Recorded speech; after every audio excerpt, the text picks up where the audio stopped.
Who that nation? How you doing? Come on in. See, Dolph done messed things up again. I'm always messing stuff up. You know I always mess it up. But anyway, who that nation? How you doing? Come on in. Take a seat, sit back, relax, put your feet up, grab a drink, and let's talk Saints football, HBCU football, and much more with our special guest tonight. But I'm not by myself. Before I bring on our special guest, I got to bring on my co-host from the Come On In Sports Network, Real Fan Sports, my brother. Y'all already know who it is. Zach, how you doing, my brother? Yes, sir, man. Doing good, man. Doing good. Appreciate you having me on, and very excited for today's guest and to talk about everything we're going to talk about. Definitely pumped, man. And this gentleman that I'm bringing on, man, he's a friend, he's a brother, he's a mentor. When I started this thing, man, this brother, man, he held me down. He put confidence in me, man, to keep pushing forward, man. And it meant a lot, man. And ladies and gentlemen, without further ado, let's welcome to the stage the one and only Mr. Kyle T. Mosley. Kyle, how you doing? What's going on, Dolph? What's going on, Zach? How you guys doing? How's it going, Kyle? Is that Who That Nation? Who That Nation, baby? How you doing? They coming on in. All right, who we got in here right now? Nobody here right now. They be here. Okay. All right. With that being said, they coming off the blues still from Mardi Gras, man. It takes 2 days to get back on their routine. That's all it is. That's right, man. I mean, you guys had a good time. Got off the Ash Wednesday, man. Y'all kill me with that Ash Wednesday stuff, boy. You act like heathens on that Tuesday, but Wednesday you're holy. I tell you. But first of all, Kyle, man, thank you for joining us, man. I appreciate you being here, man. And for those who may not be familiar, man, please let them know who Kyle T. Mosley is. Oh, man. Well, who am I? That is a good question. Look, guys, I started Saints News Network back in 2006. Started the second podcast catering to the Saints in 2010, the Saints News Radio. And we grew that to 5 podcasts that we were having simultaneously with the Professor Speaks from the coach's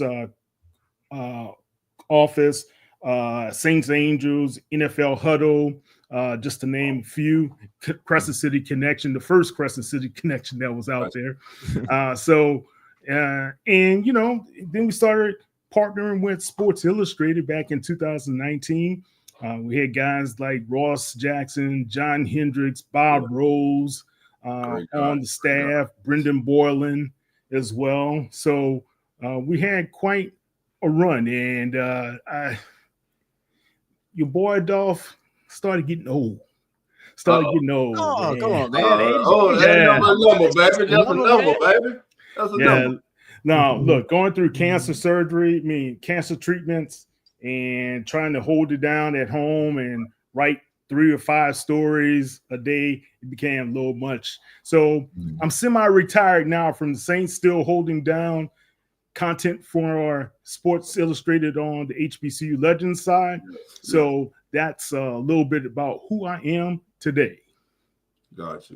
And like I said, my brother, we done already spoke, man. You know, bro, I love you, man. I didn't want to hear that news, my brother, but you know what? Like I said, everything's good now, man. Cancer free. Yes. So, man. We're doing well. But the body needed to kind of recruit. You got to get back up to speed. So I love everything that you guys are doing. I support everything that you guys are doing. Zach, I watched you for a while till you do a good job, man. I appreciate that, Kyle. Appreciate that, man. Appreciate it, man. That's awesome. So, I mean, I'm sure Dolph already had ready some questions, man. But I mean, going through that whole experience of battling cancer and stuff like that, and you know, doing what you do and being a mentor to so many different people, how has that, like, you know, affected what you do, like, positively?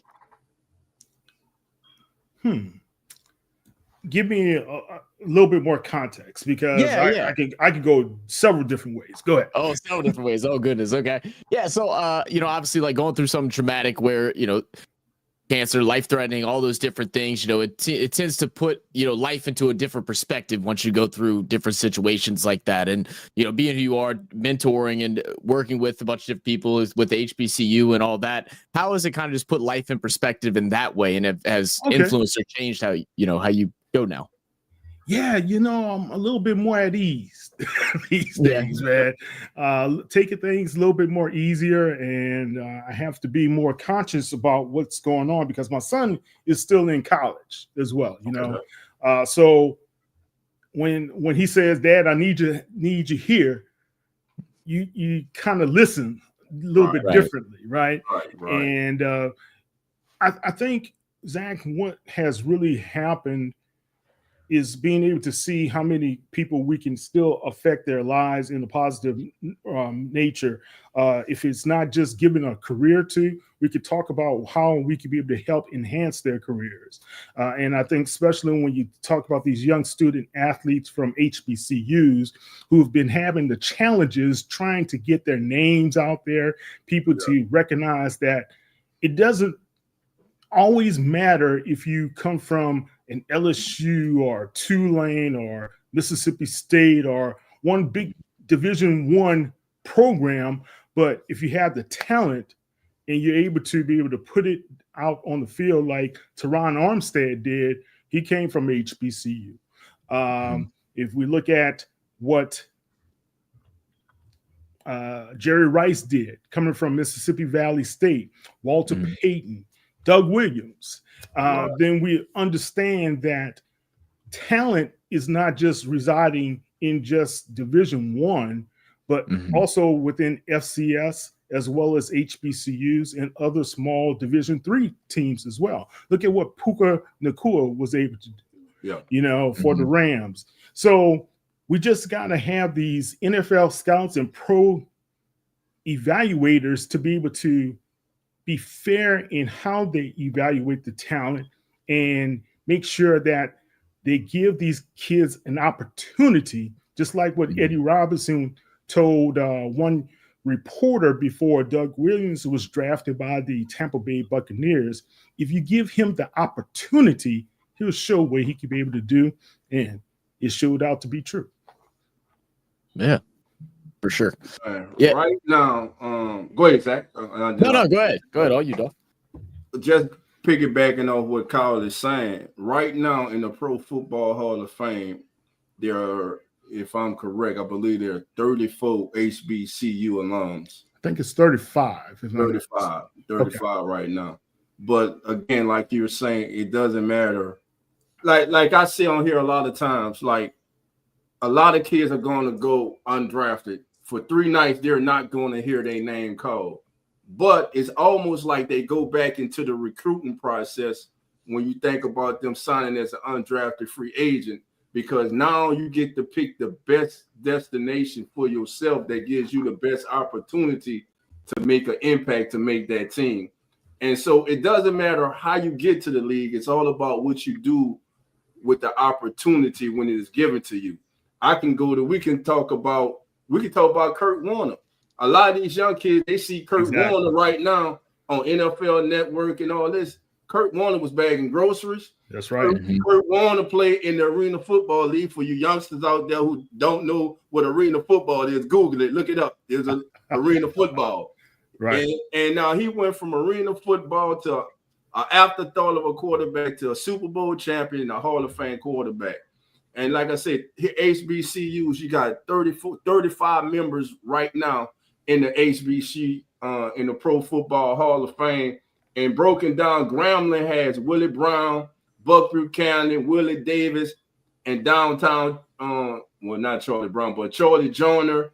Jackson State's got Lim Barney, Robert Brazile, the great Walter Payton, one of the greatest tackles ever to play for the Rams, Jackie Slater. Yep.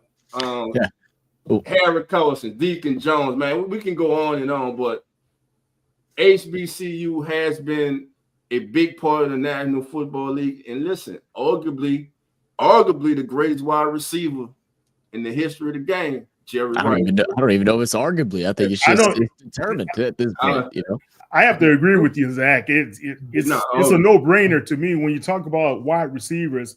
I love Randy Moss. I love Chris Carter. I love what those guys were able to do in their careers. But when you look at what Jerry was able to do so effectively and so efficiently, up until the age of what, 40 or 41 when he retired, man, you got to applaud him. Yeah. So, and Jerry's been a good guest of mine. I've had Jerry three or four times on my show, so he's a good guy to talk to.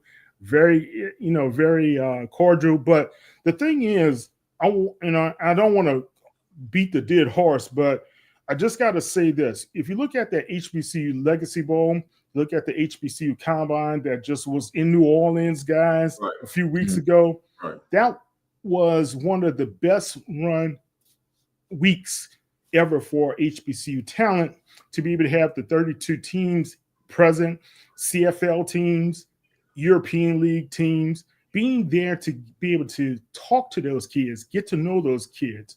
I interviewed two young men, Irv Mulligan as well as Rob McDaniel out of Jackson State. Those guys had 20 plus teams actually interviewing them. Think about that. Oh. If this event did not take place, would they have had that opportunity? So you have to love the vision that Doug Williams as well as James Shack Harris was able to get, not from just on their heads and just talk it, but actually put it into motion and have the National Football League to be able to buy into it wholeheartedly as well. And to be able to do it so quickly as well. I mean, just starting in 2022. So this was the third year. I was watching some highlights of the game just a couple minutes ago before we joined on, and to see that crowd, growing, and like you said, be able to have all the opportunities, be able to have the coaches there, and then be able to meet with teams. I mean, you can't take that stuff for granted, because those are opportunities of a lifetime. It may not, even if it doesn't fulfill the duty of right then and right there, it's the future as well, because now you build relationships with these guys. So if you don't go in this year, maybe you go play UFL, and then you already have this relationship with this owner, this GM, this head coach. So it's just an amazing opportunity that the owners that run this program are able to do. It's amazing. Yeah, look, man. I remember when they first made the kind of announcement it was going to happen, right? And I reached out to the Black College Football Hall of Fame, and I didn't know I was communicating with Doug Williams. So, and I was making a request. Can I interview Doug Williams? He said, sure. Can we also have James Shack Harris on? I'm thinking, hell yeah, let's do that, right? Right. Yes, we can. Yes, we can. And guess what, guys? Just that simple DM to the Black College Football Hall of Fame grew out of a friendship with Doug Williams and James Shack Harris, and they made the announcement on the very first HBCU Legends, because I called it that because I was like, man, I'm interviewing legends. Right. HBCU legends. Yeah. So, and that's how I came up with the name, and the rest is history, man. Those guys put that together very, very quickly, but they did it with Patrick Mahomes, who was one of the founding members, Teron Armstead, Jameis Winston. The following year, he was a part of it. So I'm telling you, as well as Bobby Wagner. Okay. And they had a couple other NFL guys as well as NFL teams that really supported them to get it up and running. And look what it's doing now. Yeah, and you guys kind of went into it. That was going to be my question, Kyle. Has the Legacy Bowl had the impact that the founders wanted it to have? And after you speaking about this year, I would say it has, and it's growing fast. Yeah. See, the first year we had one or two guys that were able to get into the draft, right? Then the following year, no one.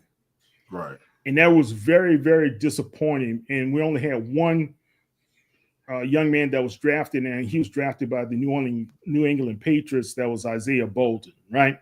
Okay. And then last year, we didn't have but one or two people were drafted in all HBCUs, but we had 27 plus young men that were undrafted free agents signed to teams that day. And then the numbers grew. You had more people on the practice squads and everything else. But one thing that guys don't know, that a lot of HBCU coaches have been giving the opportunity through the Bill Walsh Minority Fellowship Scholarship that they have there, as well as the other training programs. And Kansas City has, if I'm not mistaken, 3 or 4 assistant coaches that were previous HBCU coaches or HBCU players. Good, great. So where to next? Like you said, it's still growing. This is going next season will be year 4, if I'm not mistaken. Be the 4th. This is we just completed year 4. Oh, so it'll be year 5. We're going into year 5 next year. This year, without a doubt, I believe was the greatest turnout for the game. It was on NFL Network. You had Charles Davis was in town covering the game. Steve White, Bucky Brooks, Bucky Brooks. Man, you had the big guns there, man. For these young men, explain by you being there and what it meant for these young men just to get the opportunity to be in front of NFL scouts and personnel that make decisions for the teams, being that they were not invited to the NFL scouting combine and a lot of times just got overlooked. Yeah, that's a very good question, because this year I wasn't able to attend because I had a death in the family. Sorry. So, but what it does for these young guys, you talk about 100 all-stars that are from not only the 4 major HBCU conferences, the SWAC, MEAC, CIWA, SIAC, but also some independent conferences as well, that we have a spattering of HBCU schools out there. But they participated very well. Like several young men from Florida Memorial really showed up and showed out in the game. And they had big tackles, big playmaking ability. Where would they have had that opportunity on a national level to be able to showcase their skills, but at the HBCU Legacy Bowl? Right. And I think right now, what it has been able to do, you see more media coverage, right, not only from Black media, but you see it from national media. You see also major coverage because of the importance of the game to the people who are not just playing the game, but the people who are going to be affected, the families. Right. How many times that we kind of overlooked that these young men may have already started families, like Rob McDaniel from Jackson State. He has a son. He said the most important thing for him at this time, you put me wherever, I'm going to do it for my son, and I'm going to do it well. And he's projected to be a day 3 draft choice. So, I mean, you have these things that has elevated him from being undrafted to day 3 now, just because he's had those conversations, right, Zach and Dolph. Absolutely. And those are very invaluable situations where we need to have more of those. Go ahead. So where would you like to see this game grow? What areas in particular would you like to see it grow? Still, I think we need to have more awareness from HBCU. Okay, let me put it to like this. I think if you look at the city of New Orleans, the competition is Mardi Gras during that time. So it's not very well attended from the people in New Orleans, because that's the main draw at that particular time. If we get more people in the seats, that'll be great. But if we get more teams to recognize that, man, we had a Shedeur Sanders, we had a Travis Hunter.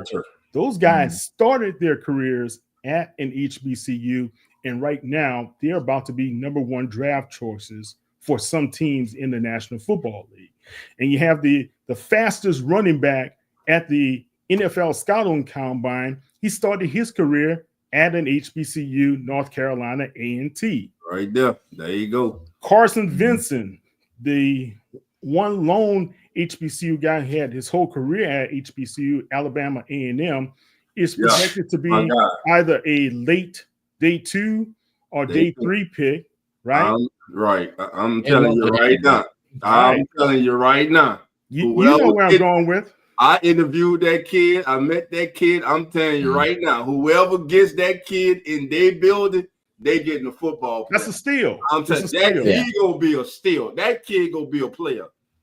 And you know, the thing that comes from it too, it's like, you know, playing at, you know, schools that people look at as smaller. You know, it's not your big, you know, D1 school and stuff like that. You get to play with a chip on your shoulder, man. And the best thing that he said during the interview he had with Dolph was, I'm no charity case. I came here to play ball. I came here to dominate. I'm not, you know, I'm not begging. I'm not acting like, oh, I'm so blessed to be. It's like, no, I earned my spot here. I know what type of football player I am, and I'm gonna go out there and chill it on the field today against all the best. And that's what he did, man. Yeah, me fired up, man. Let's do it. Let's go, baby. Yeah, and look, guys, he's a very intelligent young man. Very. Has a huge wingspan, right? And for a left tackle, that's what you need to see. Yeah. Great footwork. But one thing that people don't know, he can be nasty. Yes. Yeah. I've seen it on the field where he has taken guys and just driven them into the ground, pancaked them, whatever he needed to do. And he kept his quarterback clean.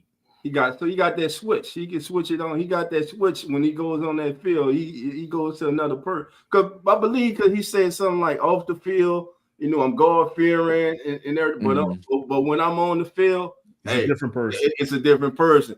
All right, we got Coach Rock is in the chat. He couldn't make it tonight, but he's in the chat. Coach says, my question is, instead of playing Senior Bowl East versus West, why not play D1 players versus HBCU?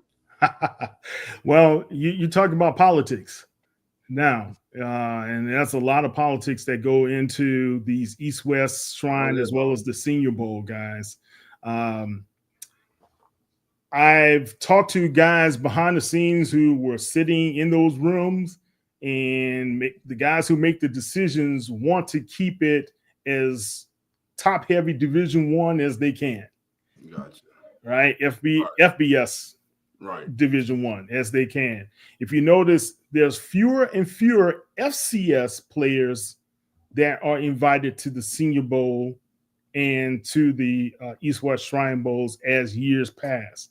Right. And that's when you found some of your gems, guys from the North Dakota states and South Dakota states and Wyoming's and stuff like that, right? So what we need to change is the mindset of those people choosing the talent, or open up more slots for those young men to be able to come in and participate. And then the East-West Shrine Bowl is under new management now. So they think is, I spoke to some people at the Senior Bowl.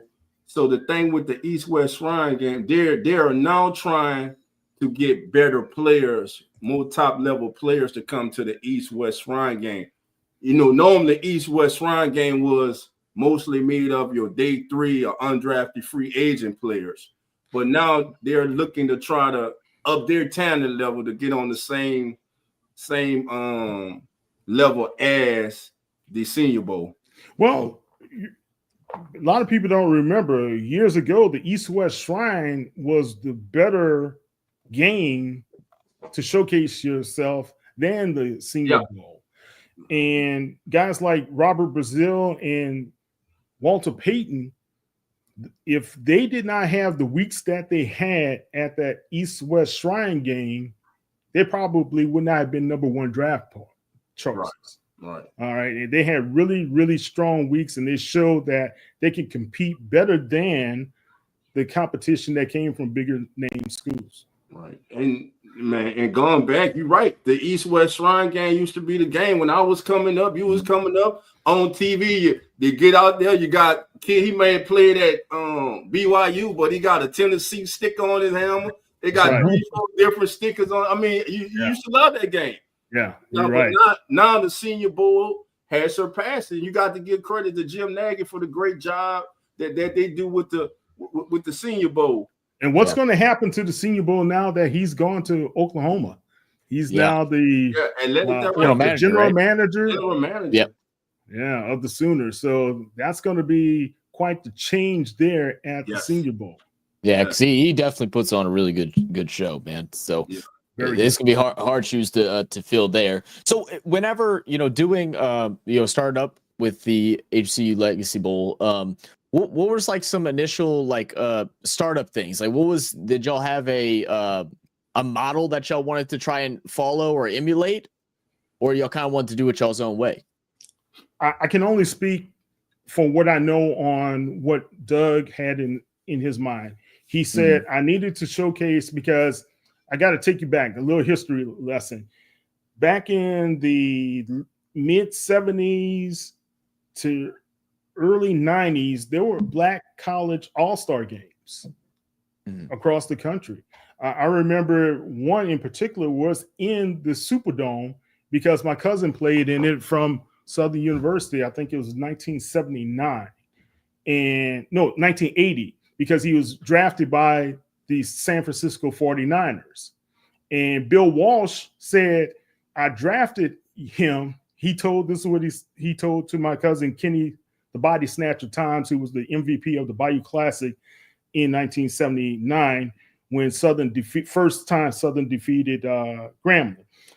He said, because what you did at that All-Star game is the reason why I drafted you. Wow. All right. All right. So without that, he doesn't get drafted.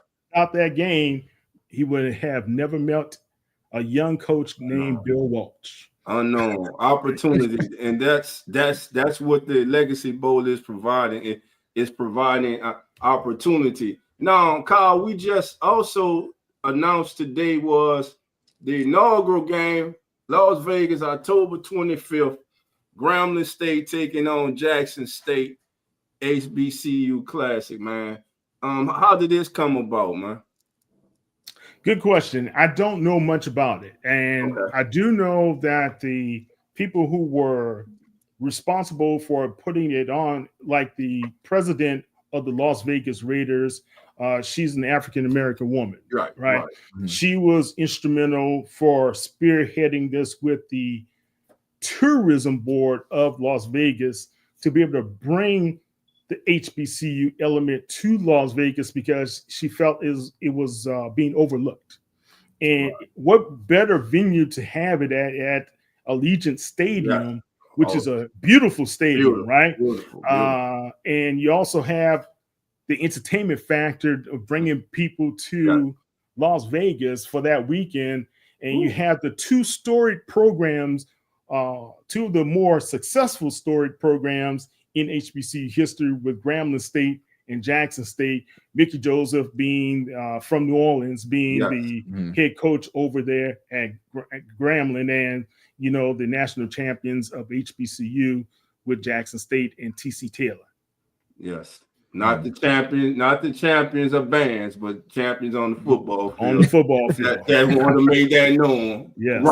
Coach Rock and Jerry and they proud. They all in the chat right now. Talk about the G and Jackson State. It ain't the S, it ain't the U. Don't forget. Sometimes I just got to remind them, man. They get out of hand sometimes. Got to wind them back in. It's kind of like I have to remind you about that Forche stuff that you used out there, man. Once again, Kyle, that was no contest, brother. Everybody in the city knew who the best was. It was never Forche. It was number 35. Listen, for y'all who don't know, my brother Kyle was a drum bass. Look, he still got the he ready. He still got it was never Forche, baby.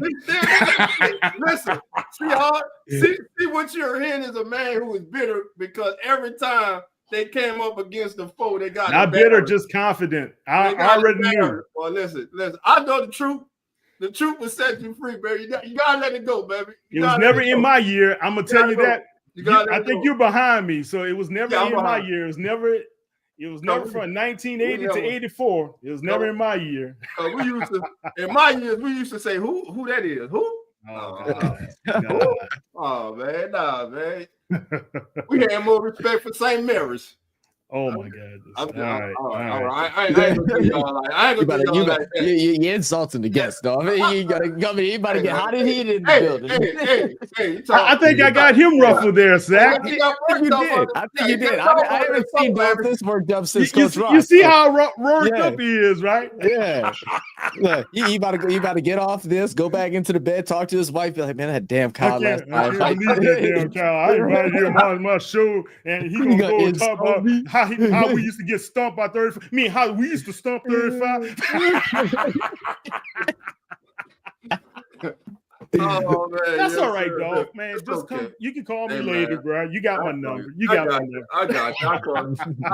I'll call you later, bro. You know. Like they say, man, a broken clock is right twice a day. So I'll let you. This is your second time. I'll let you be right today. All right.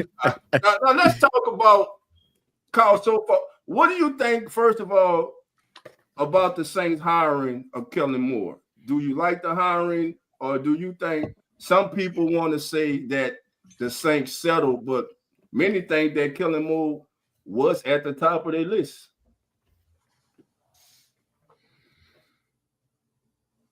No, I think Aaron Glenn would have been one of the top guys, right? I think Kellen Moore fell into the right space because the Saints wanted to take their time before making this decision. And you're looking at a world championship team that he just guided to win that ring. It made sense. Kellen Moore, is he ready for this spot? Well, we'll see. Right. If he's ready. He's bringing great staff. He assembled a really good staff. And one sign of a good coach, a lot of people kind of overlook, is the fact they can recruit top level coaches to be able to come and work with them as well. You know, if they have the like-mindedness and if they can carry out the vision together, I think they can possibly go forward. So I like what I've seen from how he has assembled his staff. I don't have anything negative to say about Kellen Moore.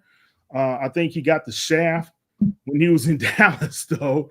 I think Mike McCarthy didn't give him a fair shot. But all in all, I think right now we just have to wait to see how it translates out onto the playing field. And a lot of people were saying by the Saints taking their time, they're being the last team to hire, that it was going to be hard for him to put together a quality staff. And to me, a lot of times, a lot of people go with what's popular, the popular names out there, the popular coaches. There are a lot of great coaches in this country, around the league. And if you look at right now, you got just a few. You got Doug Nussmeier, Joe Thomas. They just brought in former head coach, Scott Linehan, I believe. Yeah, Linehan, Haley, and all those guys. All those guys. And then they also started a war in the state of Louisiana, because right now everybody in Baton Rouge is mad as hell because the Saints went down I-10 and snatched Bo Davis and brought them on up this way. And them Tigers, man, they are upset. That could be one of the best hires right there. Yeah. Someone to help out that line. Right. And I see that today LSU, they reached back and they hired a former great, Kyle Williams. Yeah. To be their defensive line coach. Go ahead, Zach. We got Coach Rock joining us. Hey, how y'all doing? What up, Coach? Hey, good. Hey, how you doing? I just want to come in and say hi to our guest. I didn't want to be rude tonight, but I heard what he just said. Oh, Lord. Oh, you about to bring out. There you go. Did he mute himself or did you mute him? Give me 1 second, bro. Go ahead, bro. I got to do this, dog. I really got to do this tonight. Man, go ahead, bro. I got to do this tonight, bro. Go into it, baby. I got to do this tonight, bro. I'm sorry. I'm sorry, bro. I got to do this tonight, bro. I got to do this tonight, bro. Show it to him, baby. Show it to him, baby.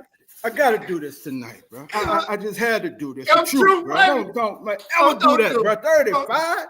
Man, don't you What, ever do what, that. what year bro. did you graduate? Oh, man, don't you ever do that. What year did you graduate?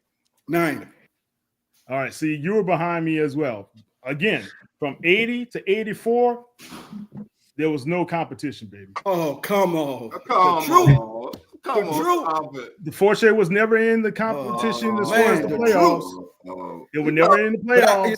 I don't want to be rude to the guests, though, bro, but I just had to do that tonight, bro. They were not in the playoffs then. Man, we talking about legends. We talking about Wade Elmo. I'm talking about from my years from 1980 to 1984 when I graduated with Neil Smith. All right. They were not in Eddie Ford. Yeah. They were in our district and they were not in the playoffs. Aeneas Williams, since we're throwing our Hall of Famers, Aeneas Williams, let's go. He came after as well. That's Yeah, right. he played with Eddie Ford, Byron Atkinson, Eddie Troy Ford was around my year. Jupiter, Troy, what else? Jupiter. Yeah. I don't remember them old heads back then, but you know, Wade Elmo and them did their thing, baby. Tulane great. Wade Elmo, he just retired out of Georgia. Fire chief, he just retired. Awesome. He was an awesome player, man. Yeah, but you know, from 80 to 84, we're not talking about this. I don't know. This go back to see the records. You said in 4 years all that matter, huh? Just go see the records. That's all I'm saying. I'm not saying Forte was never great. I didn't even want to come on tonight, but when I heard you say 35, yeah, 30 who? 35 on Keller Street? Oh, no, sir. No, sir. All right. 30 who? But I didn't want to be rude to our guests. I'm sorry, no, Zach. Man, I'm sorry, it's dog. not But rude I had to bring that truth out, baby. Love, baby. It's all love. It's all love. Hey, call family, man. That's family. It's man. all love, man. Look, Forte, I tell you one thing. Forte had a great band. They did have a great band. And the football team, if I look through the records, I believe we lost to them 1 year. I think it was probably my sophomore or junior year. But other than that, when we had Coach Kennedy and those guys, 35 was a pretty dominant program at that time in our district. It wasn't. But you know, too, somebody else ran Esplanade. I ain't gonna call no name, not call on Who's Esplanade. That Trojan attack was right down the street. They were right down the street. John Mack got us a few times. They got John Mack. That attack. They were nice. But the boys do it. But those boys are right around. Is it AP2 row now? Is that they call it AP? No, we're talking about St. All. We played them three. We played them 3 times. We got them 2 out of 3. My years. Kyle, what position you played? What position? Yeah. No, I was drum major, baby. What instrument you played? Sax. Saxophone. He's a saxophone. From I saxophone trumpet. to drum No, I played trumpet. No. Went from saxophone man. to drum major. I was with hold the band. Hold the band, them trumpets, baby. You know the trumpet section, baby. Hold the band, baby. Hold the band, baby. Those tubas guys, they'll say differently. Well, shout out to my boys, man. Zach saying, I don't know what y'all talked about. Hey, look, I'm not a musically inclined person, man. I'll be straight up. I'm just here for the Zach saying, I don't know what the hell y'all talking about. I don't know nothing about no music, man. Let's get back to football. All right, so you like to tell. Well, the jury's out. I think it's any hire is really you got to wait to see. Yeah, as long as it ain't Dennis Allen. And what I was gonna say too, you were mentioning, everybody looks for the pretty name and all that stuff, and the matter of it is, it's all situation, right? It's the coaching staff that you build around them too. Like that has a big deal to go along with this. I mean, some people just don't work well in certain situations. I mean, Cliffsbury is a great example of that with his struggles in the Cardinals and going over and being office coordinator for the Commanders, and look how well that's turned out. So all those different things. The names are cool, but what really matters the most is how they gel and how they bring their team together. Right. But Zach, also, I have to throw this question out: can you win with the quarterback that you have? Oh no, and that's the one thing that. From high school, I've seen, it here in Texas in high school. I see it in even HBCU or any type of college program. You have to have a steady quarterback. You have to have somebody you could be able to depend on and see that person growing and evolving. Will Kellen Moore be able to get that out of Derek Carr? Mm-hmm. What's going to be the future of that quarterback position as well?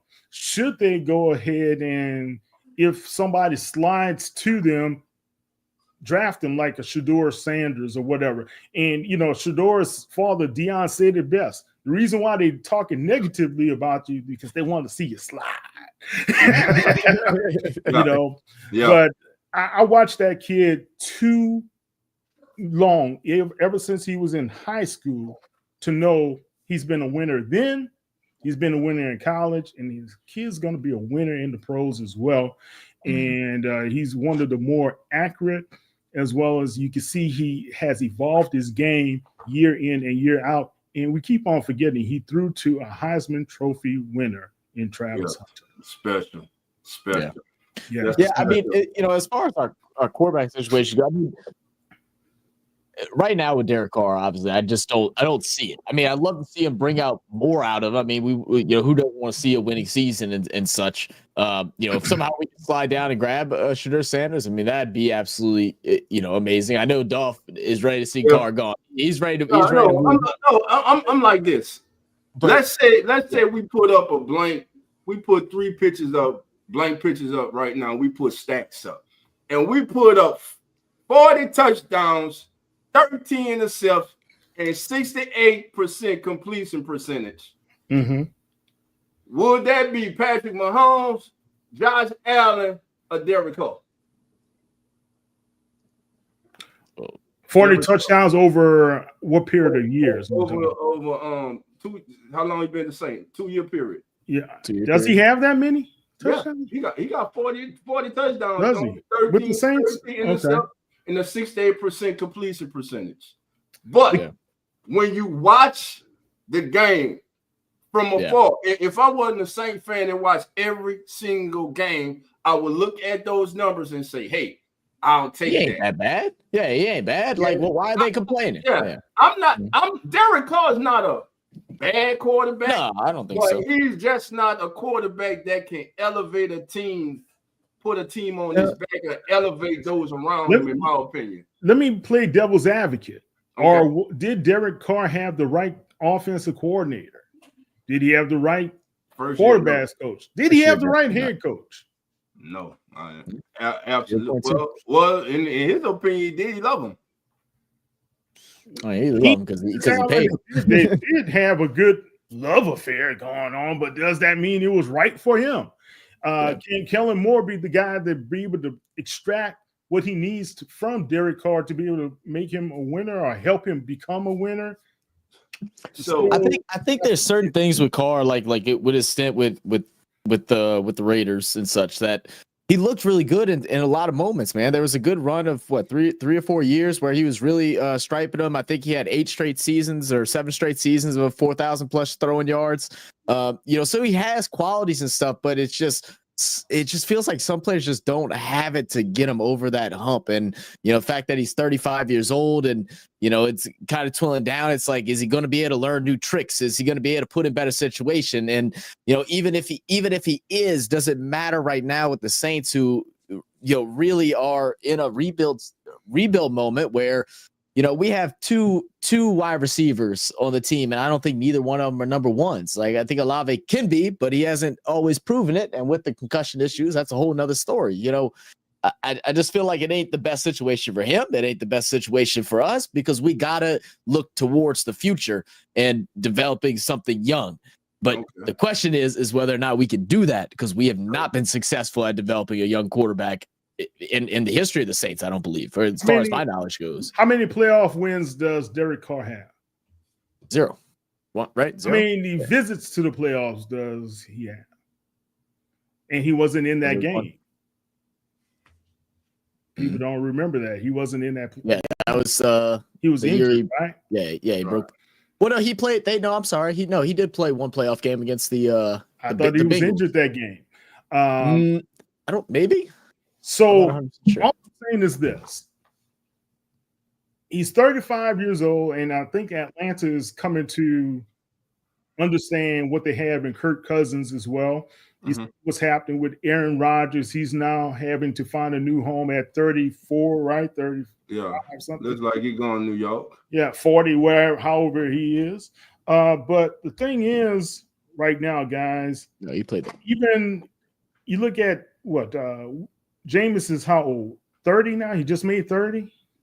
Jameis Winston? Oh, it's 29. Is Jameis 30? I thought he was 29.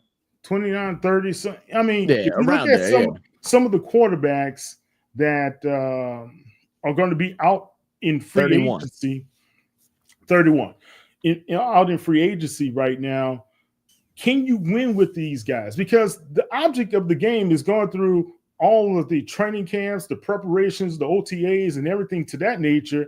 It doesn't matter if you don't win or even vie for the championship, right? And can Derek Carr move the Saints to that get over that hump after 4 years not being in the postseason? Can they get that from him? That's going to be up to Kellen Moore to be able to make that determination. Yeah. I mean, personally, looking at the watch list of players here, the only person that I want to see out of this list would be Justin Fields or Derek Carr. Personally, I really don't like. I'm not big on Darnold. Russell does make no sense. I wouldn't mind having Jameis back. I love Jameis, but as far as getting us over the hump, I don't know. I don't know if I see that. Darnold could be a good option. And can he work well with the system that Kellen Moore chooses to play in? I think Justin Fields might work a little bit better. I think Russ has probably plateaued out. I love Russell Wilson, so it's not a knock on him. Yeah, same. So I just think right now, if I had to look at those two quarterbacks, Darnold or Justin Fields would be probably 1 and 2 in my opinion. 17 and 33. Justin Fields, 17-33, starting quarterback now in football. Yeah, he had terrible coach. What's with the Bears, man? I mean, I don't even. There was a lot of negative things that I said about Justin Fields whenever he was with the Bears and when he left and went to Pittsburgh. And I thought going to Pittsburgh was the best thing possible for him. And then it just felt so crappy that they took the legs from underneath him right once Russ got healthy and he lost one game. That's what I'm about to say. What did that tell you? He was 4-2, right? Right. Russell Wilson gets healthy, and what do? They go to Russell Wilson. And success now until the end of the season now. People act like Russell Wilson just had a terrible season. No, it was that defense had too many injuries. Yeah, too many injuries for the Steelers. But they made the right decision in going to Russell Wilson and not Justin Fields. To me, Justin Fields has not – I agree with you with the Bears. I think personally last year when we were talking, I thought the Bears should keep Justin Fields. I was like, man, keep Justin Fields because he seemed to be turning the corner. And then, but no, they went the direction they had with Caleb Williams. But Justin Fields, to me, if he gets in the right system, but he's not. Justin Fields he's erratic as a thrower. He's not really that accurate with the ball. So he's inconsistent. Now he does have legs. He has a problem with turnovers. You got to hold on to the ball. I remember a guy who just won a Super Bowl ring. People were saying that about him. Not accurate. Doesn't have a great arm. Jalen Hurts. He can run the ball well, but they will never win a Super Bowl championship with him. I heard some national guys say that openly, and he proved them all wrong.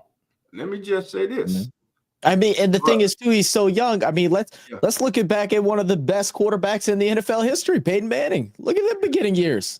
He was horrible. It was bad, man. Horrible, yeah. Now he's considered to be top 3, But when you look at Jalen Hurts 2 years ago should have been named Super Bowl MVP.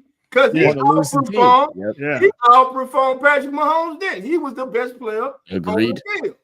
And again, head to head, he outperforms Patrick Mahomes. Now, does that escalate Jalen Hurts into the top tier quarterbacks in the National Football League? I'm gonna start with you, Kyle, then I'm gonna go with you, Zach. That's a good question. I think if you win the national or any type of championship and you put your team at the pinnacle, you have to be top tier. That's just my opinion. I think because they used to use that argument against Eli Manning. I'm thinking the guy did win 2 world championships, guys. You know, how do you dismiss that? He won when he was supposed to win. Right. A lot of times we look at regular season and all the stats and all the glory. What better glory is to say that I am hoisting the Lombardi trophy? Twice. I beat Brady twice. Brady, exactly. He went head to head with what we consider the GOAT of all of the professional quarterbacks. And he did it. So and did not back down from Brady, did he? No, he didn't. He didn't. I like that commercial he made too when he was at the All-Star rapping and he talking about Brady the GOAT. And I got to beat him twice or something. He said he like kind of funny, man. Yeah, in a corny type of way. Yeah. Well, all the Mannings really. All of them are, yeah. So, Kyle, let me ask you this: sitting here today, we know the Saints have started reconstructing contracts. McCarty let Jamal Williams go, which we knew was coming. Earlier this week, there was reports that the Saints possibly could be thinking about parting ways with Tyrann Mathieu, which I think would be a mistake. Right now, what's the big? We know there's a lot of needs on this team, but right now, what's the biggest need for this team? I think we talked about it, quarterback. Then if you have to go wide receiver, but if you look at how most championship teams are built, is the offense and defensive lines. That's it. That's where this team is. Especially that defensive line. They got to get pass rush. So many people are so upset whenever you see in draft boards and stuff. And they're like, yep, I don't care about your prediction for the draft because you got an O-line or a D-line early. And I'm like, guys, it's like, man, I know y'all want the big, pretty, shiny lights, commercial guy and all this crap, but it's like football ain't won by who's pretty. I mean, look, Odell Beckham looked damn good in the Giants uniform. What did that accomplish? Not shit. Excuse my language. Football has always and will always be determined on the line of scrimmage. Line of scrimmage, man. If you don't have those guys. Why did the Eagles win? They dominated the line of scrimmage. They did not blitz one time. They sent 4 all night, and the 4 ate up the 5 or 6 that were trying to block them the entire night. So and look what's happening now with the Kansas City Chiefs. They got rid of one of their premier guy, Tooney. Yeah. They believe they got to retool and build it up again, right? They're trying to probably get is it Stanley out there? From the Ravens. So you've got to have an offensive line and defensive line. The Saints' problem defensively has been they haven't been able to muster a pass rush. I was very surprised this past season. Granderson didn't play up to the level that I thought he was going to play. And said he got the money. Right. When you have a 34-year-old Cam Jordan playing still at the elite level of your team on that line, that's a problem. Now you see flashes from Brian Bresee. 7.5, Kyle. Right. And in a rotation. Colin Saunders, he affects the game sometimes, but they've got to get a big defensive tackle paired with that young guy from Clemson to be able to get and collapse that pocket as well. And you've got to get somebody with some more speed as well as strength to be able to take over on the edge. On the edge. Chase Young, I like him, but I didn't see where he was effective. But he was coming off an injury. I understand that. Yeah, the thing with that though, it's like it's just been so long. You know what I mean? Like it's so long that we say it so much. Like, young. He is still young. He is still, but it's like all the players like, oh, he just came off injury. He'll be better next year when he's fully healthy. Oh, it's it's every time, every year. And I think that's the frustrating thing. Brian Bresee matched Chase Young's career best this season in sacks. Chase Young's never had more than 7.5 sacks ever. In the National Football League. Was that from his rookie season? When he won Rookie of the Year. Yeah. And he got injured the following season, right? So he's really hasn't been himself for a few years, man. And I'm not making an excuse for him, but he could be a 1-year guy. Come back to see if he fits within the defensive scheme. He can give them some depth. You can never not have enough depth of good talent. Right. So he understands defenses, how to read defenses and things of that nature. He just wasn't able to get to the quarterback. He was always like a step behind. He got pressure. Sometimes he missed the tack. But he also missed the sacks as well. Somebody got $106 million for just getting pressure. In Vegas. Max Crosby got 106 million. He had a bad year last year. Yeah, but I'm saying like we were saying about the flashy thing, sacks. If he gets a player can get 10 sacks in the season and have 18 tackles, and everybody say he had a great season. When he got 18 tackles in the midst and got 50 missed tackles on the season, but he had a great season because he had 10 sacks. So sometimes people don't understand. That's why watch football, not watch the papers. That's what I learned how to do, how to watch football. Because a lot of times the person applying the pressure forces the quarterback in to the arms of let's say Chase Young. He forces the quarterback into the arms of a Brian Bresee or Cam Jordan because of the pressure of his initial pressure. But people don't see that. All they say is, "Hey, he didn't get a sack this game. He only has one tackle." But he influenced the sack, right? Yeah, that makes sense. Yeah, that makes sense for sure. Right.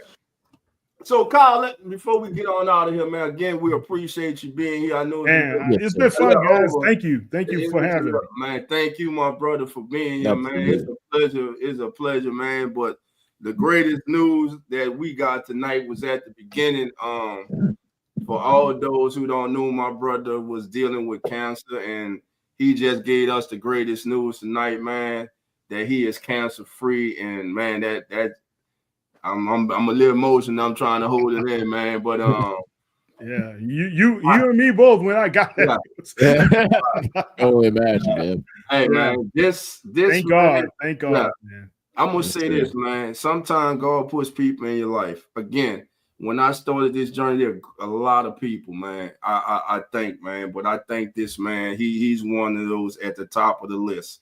When I was trying to figure out things, trying to understand, coming up with the come on, this sports titles and everything. Yeah. This man was on the phone with me from 8 o'clock at night. We stayed on the phone for 2.5 hours, and the thing that I walked away with, and I even told my wife, I told him, this is a professional journalist who took the time out of his personal life to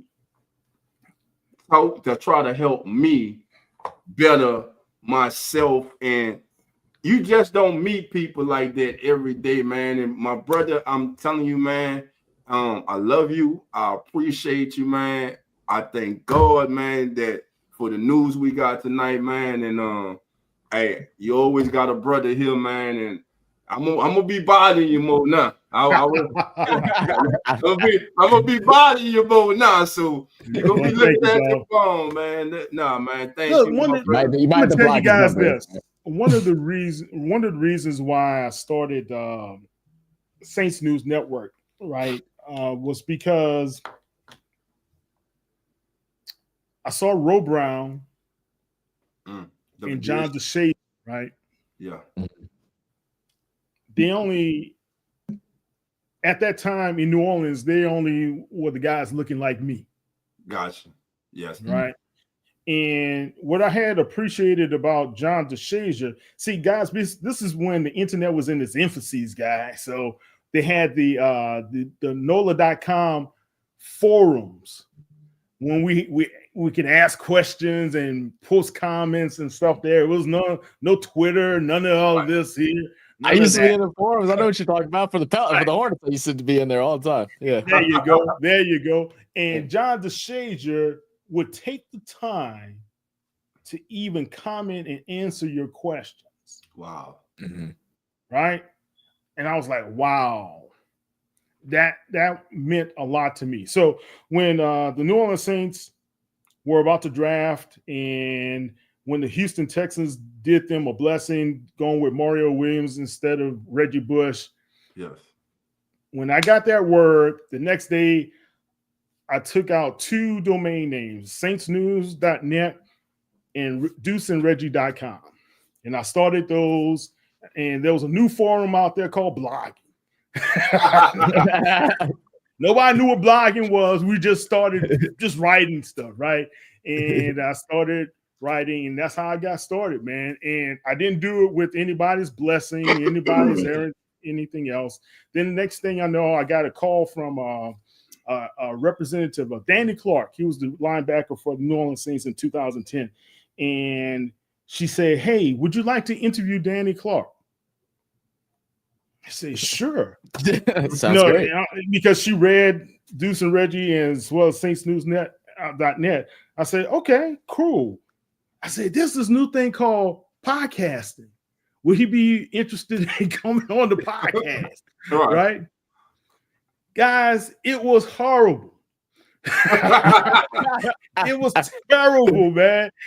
Because me and my co-host Curtis, I had to take a microphone and piece it to this thing called an adapter that transferred and made it digital instead of analog, and it snapped, crackled, and popped the whole way through, Zach.